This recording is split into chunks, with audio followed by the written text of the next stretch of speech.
Welcome to another episode of the Ticklish. Hey, don't do that. The Ticklish Traveler. Welcome to another episode of the Ticklish Traveler and his travel tales. Don't do that.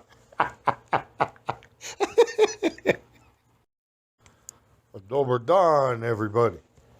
Good day. Well, I'm going to take you back to a Serbian village, Malo Selo, a small village in Serbia. And I was there to help Mišo. When I got there, it's Mišo, a neighbor, and everybody's They're very big on getting hey, and kissing cheek to cheek. And he, come on, let's sit down. Open the big iron gate in the village, and the little yapping dog, and the chickens running everywhere, and the goats, and the bad smell in the air. I knew I was now in village. Well, the small little table backyard had the little plastic cover on it, and the little wiggly chairs. And we went to go get old Bubba, who was sitting outside on a small, skinny bench and was a little bit broken, looked like a tottered, and she was just sitting on one end. So we yanked her off it, me and Mišo, a neighbor, and we fixed the bench a little bit, and we all sat down to eat cheese and tomatoes. I brought a big wheel of bread. You have to bring something, or poor grandfather, he'd be twisting around in his grave. So everything they have over there in Serbia, they put on table.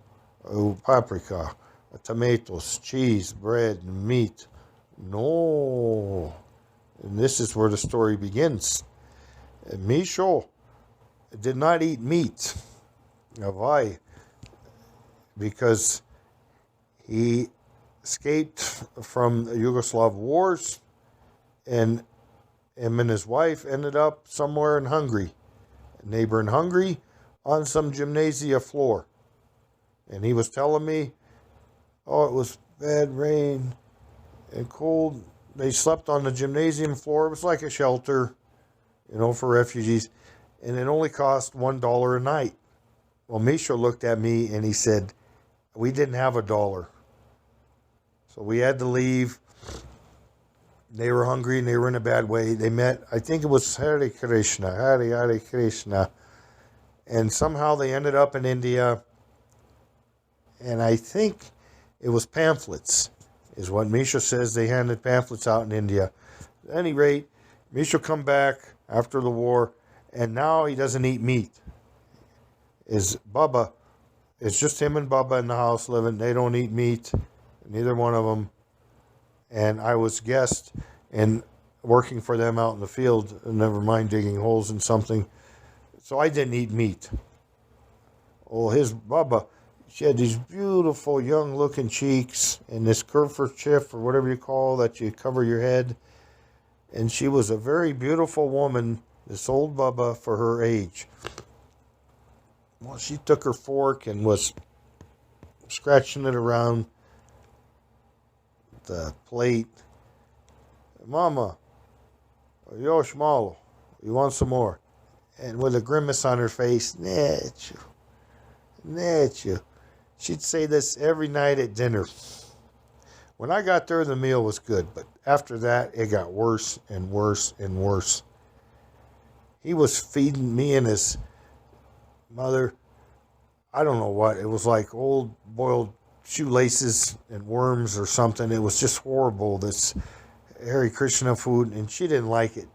She just kept saying, Neću. I don't want any. So me and Bubba, we had a good time. We'd sit across from the table from one another, and I'd make faces at her when he turned his back, and then I'd kiss her hand, and he'd come back in the room. We'd both be laughing. He couldn't understand. because the communication level between us was very poor. She knew all the old words, and at any rate, we had a good time, me and Bubba, but she was very, very weak, and she had to take these shots, something for her blood level or something, and she just wasn't eating very much. So one day after I was there a week or so, Misha says, "Hey, I gotta go to Belgrade for business. You must watch Baba." Okay, no problem. So he says, you have to check her blood, make sure she eats everything. Everything's okay. No problem. So he left, and the first thing I did was I bought a couple of sausage. Hey, Baba, what's your sausage? Комасица. She's smiling. I sure do. I gave her a sausage, and I bought some some pear drink, and man, you could crunch those pear chunks in your mouth. Man, that pear juice was very, very good. I never had pear juice where you're crunching it. And then we ate another sausage, and then we had a little bit of vino, and we went outside and we smoked a cigarette on that little skinny bench, and she was smiling and kissing me on the cheek. She was so happy. We were eating meat every night. He was gone, and a little bit of vino, and we were dancing a little bit in the backyard, and we were having a good old time. So Michel comes back after a week, and he checks his mother's blood level. And he looked at it, he looked at me. He did it again. He says, "Hey," he says, "what happened?" "I don't know." "What'd you do?" I don't know." He says, "She's never been this healthy." So we had a real good time, me and old Bubba, when we were there alone for a week or so, and we were eating, real hearty. And there was a little corner store down the road from him, a little dirt road. After I'd get that homemade goat milk from Michel's relatives, I'd go to the little corner store, and it was just chock full of goodies. And I brought a whole bunch of candy bars and juice and some good stuff for his mom. And I told Michel, I go, "Hey, you're going to go be a Hare Krishna and all that and not eat meat, fine. But don't force your mom to do that. It ain't right." And he scratched his head. He ran his hand across his face, and he looked at me. He goes, "You know what? You're right. Just feed her, these things that she wants. Don't give her worms and shoelaces." He says, "You're right." Oh, I remember when I left, we kissed each other. Me and his Baba, and she was crying, and I was crying. We had a real good time together. I hope everybody enjoyed this. Yasis, everybody. I'm going to talk about the Greek islands, where I was many, many years ago. I was swimming and walking. I was real tired. And I left those 4 Dutch guys that I was hanging around with. And I was wandering around on my own. And one of those kafanas, or whatever they're called, they ran out of food. Oh boy. I sat down and started scratching my head. I said, "Kuku mani, ja sam gladan." And these 2 old guys, they were working there, and they were big and scary and dumb. They were Serbs. They started, zašto, why, and again, why and why. Why you're hungry, why you don't have any food with you, why you don't have any water. Ignorant. And they said to themselves, "This guy's got to be a Serb too." So we got along real well. I did give him the 1 candy bar I had in my pocket from America. It was a big hunk. And these guys fed me. They gave me a whole bunch of cheese and bread. They had some homemade slivovica. I sat down, and after an hour or so, I was laying down under the table. and the smoke was filling the air. I was just exhausted. Just like a little dog, I was sleeping underneath the table. And these two old Serbian guys, and eating the crumbs they were dropping on the floor. Man, I had a good nap. I took off. It was around 9:30 now. I went up to where I was camping. It's just called camping. And all the young kids from around the world, they're all hovered around this one little area. Everybody's making noise. And again, it was late August. And all the mosquitoes were attacking me up at that camping area. And it was bloody hot. And man, I was real thirsty again. And all the kids talking a mile a minute. I said, "Oh, this more mosquitoes. I got to get the hell out of here." I took off. I went down to the beach, and there was a full moon that night, and the waves were crashing in.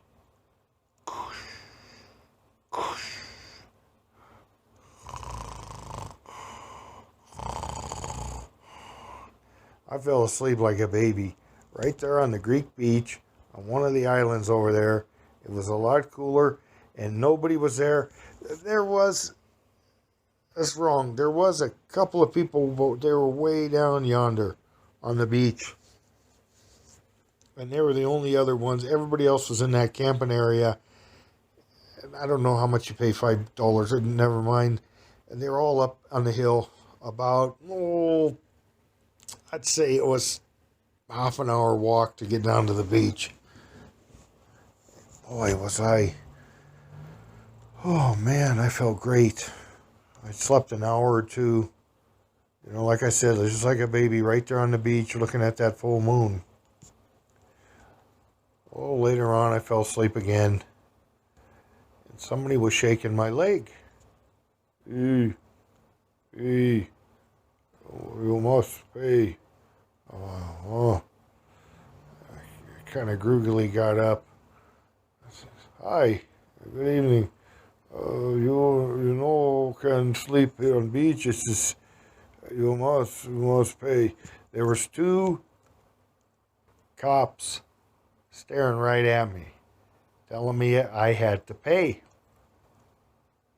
I looked at these guys, and they were awful young, and they were pretty scrawny looking and skinny. And I was ready to throw them in the ocean. I don't care if they're cops or not. I didn't want to get woke up. And like, I chased these guys off. They took off running, man. They were scared. Took off all the way down the beach and disappeared. Well, the next day, I befriended these Greek girls on the beach and sat there and started chatting with them. I said, let me know if the cops come. Why, what happened? They were all excited. I said, well, I a little bit, mean last night, grumpy and everything else. And I says, I chased off two cops. They wanted me to pay to sleep on the beach for a penalty. They were laughing. These Greek girls, locals, they said, good for you. They says, those were not policemen.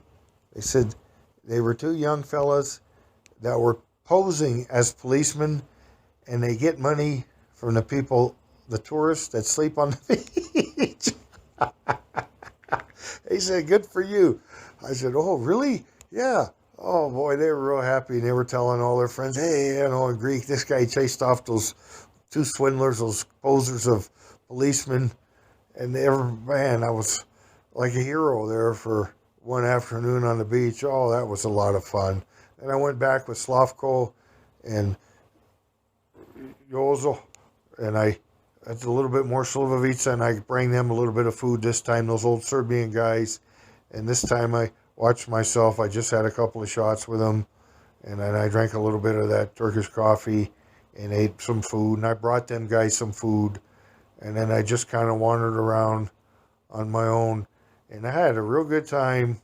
But you got to be careful there on the Greek islands. And if a couple guys come up to you and you're sleeping on the beach, don't pay them. Oh boy, what a fun time I had. Okay, everybody, I hope you enjoyed this. Thank you. Hello, everybody. Czechoslovakia. Charles Bridge is a very famous tourist place in Prague. It's got the beautiful skyline, and on both sides of this bridge, that would take you about 5 minutes to walk across if it was empty. Usually takes a half an hour or so because it's just wall-to-wall people. You see those big, tall, skinny flags and a dozen or so people hovered around as the guides are telling them all about the statues there and how old they are and all that kind of jazz. Well, there's a lot of people that sell paintings on that bridge, and you have to paint of the skyline there, the castles, and all what you see. I believe it's a law. There are also people who do portraits. That is allowed. And you have to pay some kind of a fee to sell these paintings there. And how do I know this? Because I met a fella there, Slobodan, who's a fellow Serb. He's this tall, skinny guy. He stands there next to his paintings like a guard at the Buckingham Palace. He's just real quiet, which is kind of hard to believe. A quiet Serb. That's like an 8-foot Chinese guy or something with red hair. So anyway, this Slobodan, I became friends with him, and we go have a couple of people. That means beer. And Nenad approached. Hey, Slobodan, what's wrong with you? Another heavy voice, big Serb. And Nenad does self-portraits. So I became acquainted with these two fellas. And Nenad, he only goes out in the summer, and there's, I don't know, maybe 3 dozen people out there painting and selling paintings. It's just a big carnival there on the Charles Bridge. Well, Slobodan stands there all year, even in the winter months. And boy, if you ever go to Prague on New Year's, that's really something. There's a lot of explosions. There's people kissing one another. It's just like a country had just won the World Cup or something like that. Everybody's real festive, and it's just a wild time. It's almost like Dodge City and Gunsmoke or something. Like if Dylan and Kitty got married, it would be one of them kind of a wild parties. So back to the Charles Bridge.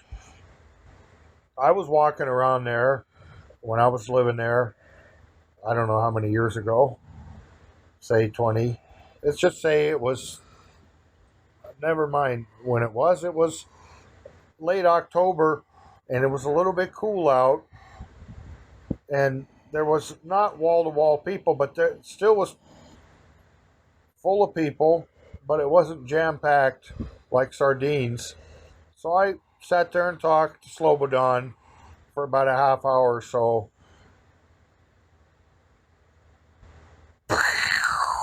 Oh, suddenly black filled the sky. Just filled it. I looked, Slobodan looked. Mijevich Haide. He said my name, and then Haide means hurry up. Come on, let's go. So we picked up that 6-foot pillar full of his oil paintings, and we dashed across that Charles Bridge very swiftly, and people were jumping and getting out of our way. We went down the big stairs there, and we made it to the room just in time, right before the downpour of heavy rain. And man, this guy was ever so happy. He was tapping me on the shoulder and all smiles as I helped him. We saved thousands and thousands of dollars of oil paintings, and it took Slobodan a long time just to do one painting. They're very detailed, and they're good paintings. They're professional done, and he was real happy that I helped him. And I remember walking around that little room for a few seconds or a minute. It was a neat feeling. I kind of felt like, one of the guys, one of the locals, just helping out a friend. He took me for some schnitzel and some pivo there at one of the local pubs. And to explain those pubs, you walk in and the girls have a handful of those big mugs full of pivo, that's a beer, and they give you a little skinny, like scratch piece of paper blank. And if you have one pivo, they just mark it on one line, and then 2 and 3 and so forth.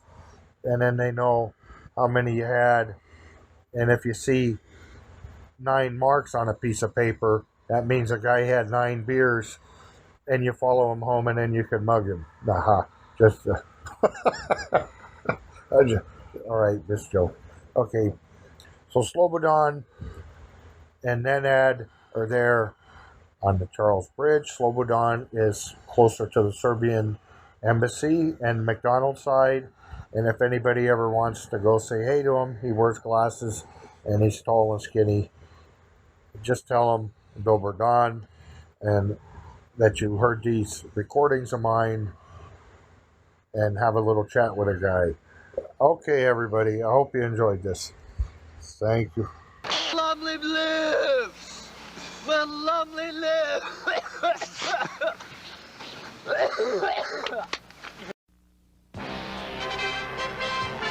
The following is a CBC Sports presentation. Welcome to the CBC Sports Report. I'm Bruce Donnelly. Last night in NHL action, the Chicago Blackhawks shut out the Pittsburgh Penguins by a score of 1-0. Chicago defenseman Dave Lumley made the game-saving block on goal to help defeat Pittsburgh. After the game, Dave spoke with us about the save and why he is the only player in the NHL that will not wear a helmet. Long story, but I just don't like helmets because I got brain damage anyway, and I got a new cut, 7 stitches from a hockey puck. I got high sticked, and anyway, let me tell you the story about my my tooth loss. See, I was diving, the goalie had got out of the box, and that slap shot jumped out. I whizzed around on the ice, and I reached out and grabbed with my teeth, and boom! I sure did, and I swallowed 2 teeth in the making. This has been the CBC Sports Report.